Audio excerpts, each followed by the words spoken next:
It has been a year since the first cases of the coronavirus were reported in Wuhan, China.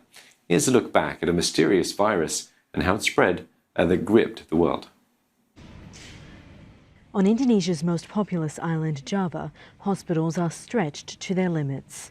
These COVID-19 patients were able to get treatment, but many others are missing out. We want to break the chain of infection of this virus. We are basing our decisions on science. These changes are vital to slow the spread of this virus to save lives. We should make a decisive move now. Mata rantai pandemi COVID-19 memang selayaknya perlu segera dituntaskan, karena selain menyerang sistem imunitas tubuh, ia juga dapat menyebabkan banyak sektor pemerintahan mengalami penurunan. Dan salah satunya dari sektor perekonomian, di mana Indonesia mengalami pemerosotan yang sangat tajam, sehingga beberapa sektor pendukung perlu menjadi konsentrasi pemerintah dalam upaya pemulihan perekonomian negara. UMKM, saudara, menjadi salah satu sektor yang mendapat pukulan paling telak saat pandemi corona. Ya harapan saya warung saya ini bisa maju, bisa dikembangkan lah.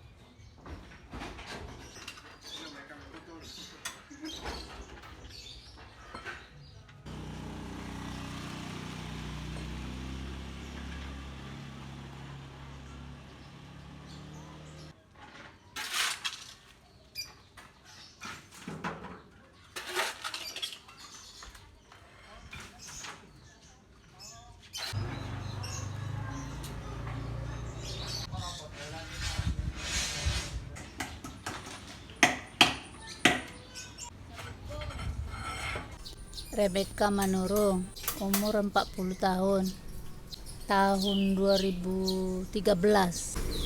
Nggak bisa dipastikan, kadang ada urusan nggak buka, kadang tutup, jadi nggak ini dia, nggak bisa dipastikan berapa gitu.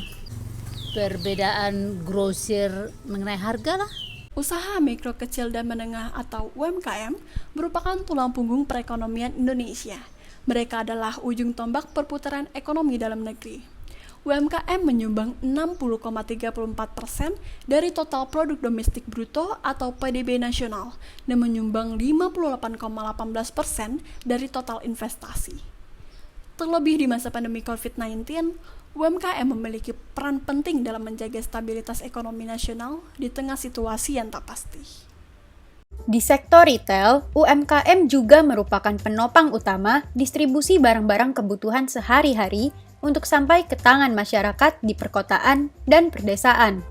Jumlah mereka pun tak main-main. Startup Warung Pintar memprediksi bahwa terdapat setidaknya 3 juta warung dan toko kelontong di seluruh Indonesia. Singkat kata, UMKM lebih dari sekedar tulang punggung perekonomian Indonesia. Sayangnya, banyak warung-warung kecil yang terpaksa tutup karena sepi pembeli. Akibat UMKM menjadi salah satu kelompok yang rentan di tengah situasi pandemi saat ini. Ya harapan saya warung saya ini bisa maju, bisa dikembangkan lah. Usaha ke depannya bisa maju dan bisa lebih dibesarkan lagi.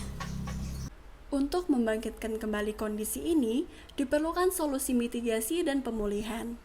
Langkah mitigasi prioritas jangka pendek adalah dengan menciptakan stimulus pada sisi permintaan dan mendorong platform digital atau online untuk memperluas kemitraan.